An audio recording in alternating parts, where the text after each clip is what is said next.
નમસ્કાર મિત્રો, અસહાય ગરમી પછી જ્યારે ચોમાસાની પહેલી હેલી આવે છે ત્યારે મન પ્રફુલ્લિત થઈ જાય છે.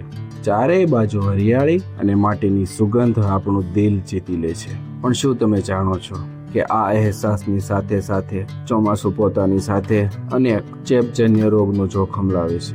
વરસાદની ઋતુમાં આપણી રોગ પ્રતિકારક શક્તિ નબળી પડી જાય છે અને બેક્ટેરિયા તેમજ વાયરસ ઝડપથી ફેલે છે. જો તમે અને તમારો પરિવાર આ આખી સિઝનમાં હેલ્ધી અને ફિટ રહેવા માંગો છો તો આજના વિડીયોમાં હું તમને જણાવીશ એવી સરળ અને મહત્વપૂર્ણ ટિપ્સ જે તમને ચોમાસાની બીમારીઓથી દૂર રાખશે. તો વિડીયોને અંત સુધી જરૂર જોજો. સૌથી પહેલી અને મહત્વની વાત પાણી છે. ચોમાસામાં જનરેટ થતા મોટા ભાગના રોગો દૂષિત પાણીથી થાય છે. તેથી આ ઋતુમાં હંમેશા ઉકાળેલું અથવા સારી રીતે શુદ્ધ એટલે કે ફિલ્ટર કરેલું પાણી પીવું જોઈએ.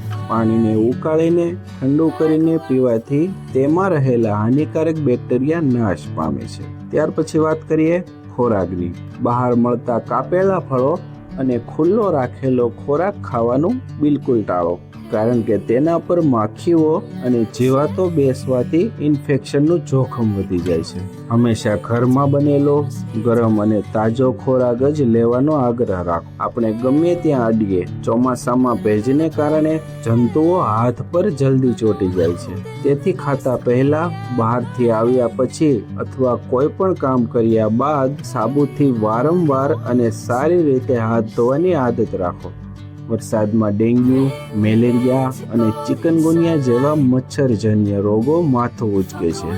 મચ્છરોથી બચવા માટે તમારા ઘરની આસપાસ, કુંડામાં, ટાયરોમાં કે અગાશી પર ક્યાંય પણ પાણી ભરાવા ન દો.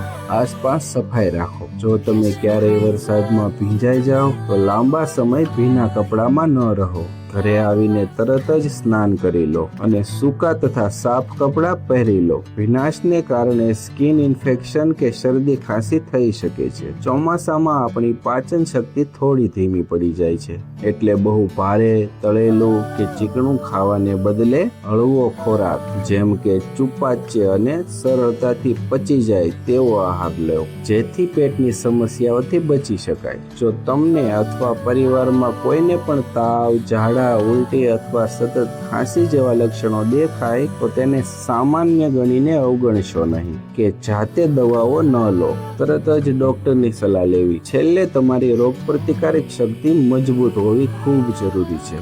આ માટે રોજ ઘરમાં જ થોડી હળવી કસરત કે યોગ કરો, પૂરતી ઊંઘ લો અને સંતુલિત આહાર રાખો. આ ઋતુમાં મળતા પૌષ્ટિક શાકભાજી અને ફળો આહારમાં સામેલ કરો. તમે હળદરવાળું દૂધ કે ઉકાળો પણ પી શકો છો. જો મિત્રો, ચોમાસાની આ સુંદર ઋતુનો આનંદ જરૂર માણો, પણ આ નાની નાની અને સરળ બાબતોનું ધ્યાન રાખીને સ્વસ્થ રહો અને સતર્ક રહો. જો તમને આ માહિતી ઉપયોગી લાગી હોય તો વિડીયોને લાઈક જરૂર કરજો. આ માહિતી તમારા મિત્રો અને પરિવારો સુધી પહોંચાડવા માટે વિડીયોને શેર કરવાનું ભૂલતા નહીં. અને હા, આવી જ હેલ્ધી ટિપ્સ માટે અમારી ચેનલને અત્યારે જ સબસ્ક્રાઇબ કરો અને બેલ આઇકન દબાવો. તમે ચોમાસાની પોતાની કાળજી કેવી રીતે રાખો છો તે અમને કોમેન્ટ કરીને જણાવો. ફરી મળીશું એક નવા વિડીયો સાથે. ત્યાં સુધી આવજો. Take care. જય હિન્દ. વંદે માતરમ.